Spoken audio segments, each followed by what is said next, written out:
कृतित्व है, उनका जो देश के निर्माण में योगदान है, वो हमेशा अमर रहे, वो हमेशा हमारी भावी पीढ़ी के समक्ष रहे।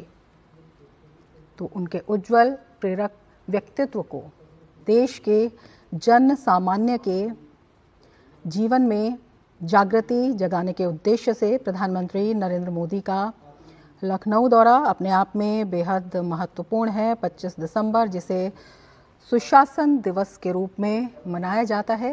भारत माता की, भारत माता की, भारत माता की। उत्तर प्रदेश की राज्यपाल आनंदीबेन पटेल, यहां के लोकप्रिय मुख्यमंत्री योगी आदित्यनाथ जी, केंद्रीय मंत्रिमंडल में मेरे वरिष्ठ सहयोगी और लखनऊ के सांसद रक्षा मंत्री राजनाथ सिंह जी, यूपी भाजपा के अध्यक्ष और केंद्र में मंत्रिपरिषद के मेरे साथी श्रीमान पंकज चौधरी जी, प्रदेश सरकार के उप मुख्यमंत्री केशव प्रसाद मौर्य, ब्रजेश पाठक, उपस्थित अन्य मंत्रीगण, जनप्रतिनिधिगण, देवी और सज्जनों, आज लखनऊ की ये भूमि एक नई प्रेरणा की साक्षी बन रही है। इसकी विस्तार से चर्चा करने से पहले मैं देश और दुनिया को क्रिसमस की शुभकामनाएं देता हूं। भारत में भी करोड़ों ईसाई परिवार आज उत्सव मना रहे हैं। क्रिसमस का ये उत्सव सभी के जीवन में खुशियां लाए, ये हम सभी की कामना है। साथियों, 25 दिसंबर का ये दिन देश की दो महान विभूतियों के जन्म का अद्भुत सुयोग लेकर भी आता है। भारत रत्न अटल बिहारी वाजपेयी जी, भारत रत्न महामना मदन मोहन मालवीय जी, इन दोनों महापुरुषों ने भारत की अस्मिता,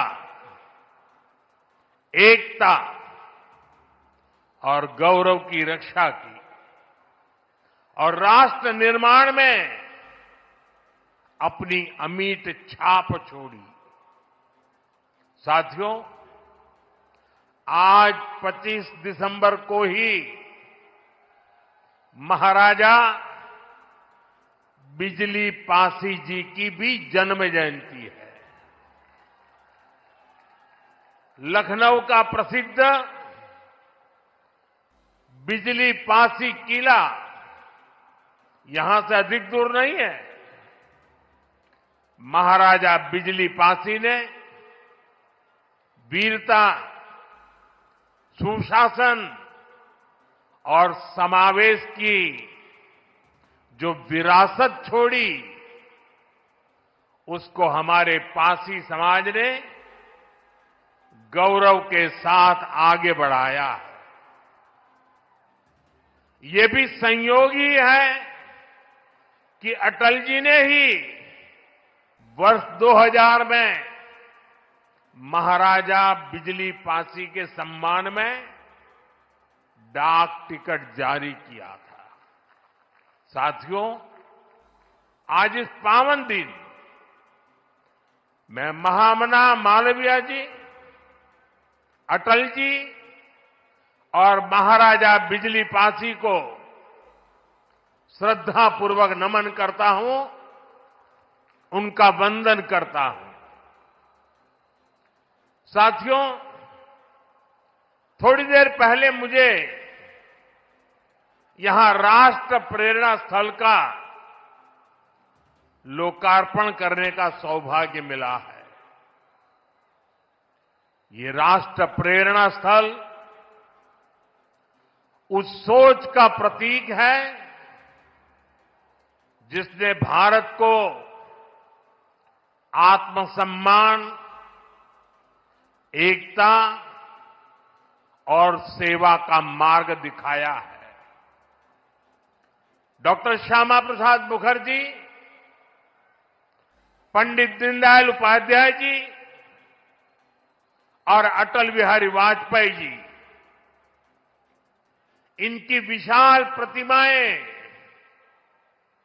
जितनी ऊंची है, इनसे मिलने वाली प्रेरणाएं उससे भी अधिक बुलंद है। अटल जी ने लिखा था, नीरवता से मुखरित मधुबन, परहित अर्पित अपना तन मन,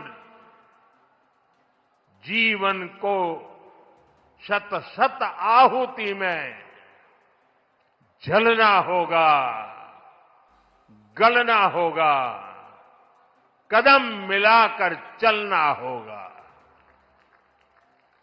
ये राष्ट्र प्रेरणा स्थल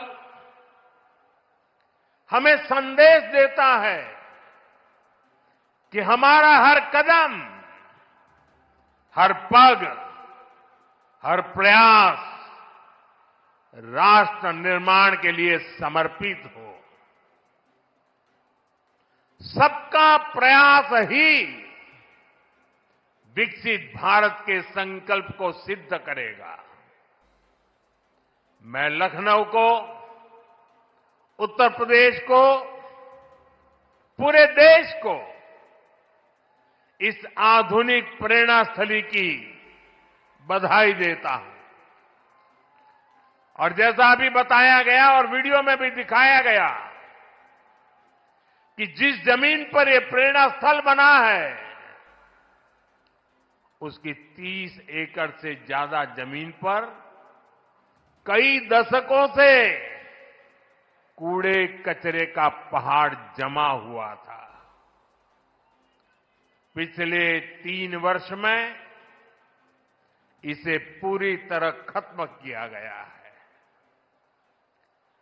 इस प्रोजेक्ट से जुड़े सभी श्रमिकों, कारीगरों, योजनाकारों, योगी जी की और उनकी पूरी टीम को भी मैं बहुत बहुत बधाई देता हूं। साथियों, डॉक्टर श्यामा प्रसाद मुखर्जी ने देश को दिशा देने में निर्णायक भूमिका निभाई है। ये डॉक्टर मुखर्जी ही थे जिन्होंने भारत में 2 विधान, 2 निशान और 2 प्रधान के विधान को खारिज कर दिया था। आजादी के बाद भी जम्मू कश्मीर में ये व्यवस्था भारत की अखंडता के लिए बहुत बड़ी चुनौती थी। भाजपा को गर्व है कि हमारी सरकार को आर्टिकल 370 की दीवार गिराने का अवसर मिला। आज भारत का संविधान जम्मू कश्मीर में भी पूरी तरह लागू है। साथियों, स्वतंत्र भारत के पहले उद्योग मंत्री के रूप में डॉक्टर मुखर्जी ने भारत में आर्थिक आत्मनिर्भरता की नींव रखी थी। उन्होंने देश को पहली औद्योगिक नीति दी थी, यानी भारत में औद्योगिकरण की बुनियाद रखी थी। आज आत्मनिर्भरता के उसी मंत्र को हम नई बुलंदी दे रहे हैं। मेड इन इंडिया सामान आज दुनिया भर में पहुंच रहा है। यहां यूपी में ही देखिए, एक तरफ एक जनपद एक उत्पाद का इतना बड़ा अभियान चल रहा है। छोटे छोटे उद्योगों, छोटी छोटी इकाइयों का सामर्थ्य बढ़ रहा है। दूसरी तरफ यूपी में बहुत बड़ा डिफेंस कॉरिडोर बन रहा है। ऑपरेशन सिंदूर में दुनिया ने जिस ब्रह्मोस मिसाइल का जलवा देखा, वो अब लखनऊ में बन रही है। वो दिन दूर नहीं जब यूपी का डिफेंस कॉरिडोर दुनिया भर में डिफेंस मैन्युफैक्चरिंग के लिए जाना जाएगा। साथियों, दशकों पहले पंडित दीनदयाल उपाध्याय जी ने अंत्योदय का एक सपना देखा था। वे मानते थे कि भारत की प्रगति का पैमाना अंतिम पंक्ति में खड़े अंतिम व्यक्ति के चेहरे की मुस्कान से मापा जाएगा। दीनदयाल जी ने एकात्म मानववाद का दर्शन भी दिया, जहां शरीर, मन, बुद्धि और आत्मा सबका विकास हो। दीनदयाल जी के सपने को मोदी ने अपना संकल्प बनाया है। हमने अंत्योदय को सैचुरेशन यानी संतुष्टिकरण का नया विस्तार दिया है। सैचुरेशन यानी हर जरूरतमंद, हर लाभार्थी को सरकार की कल्याणकारी योजनाओं के दायरे में लाने का प्रयास। जब सैचुरेशन की भावना होती है तो भेदभाव नहीं होता, और यही तो सुशासन है, यही सच्चा सामाजिक न्याय है, यही सच्चा सेकुलरिज्म है। ABL 24 न्यूज, सच दिखेगा। ABL 24 न्यूज को सब्सक्राइब करें, ताजा खबरों के लिए बेल आइकन को दबाएं।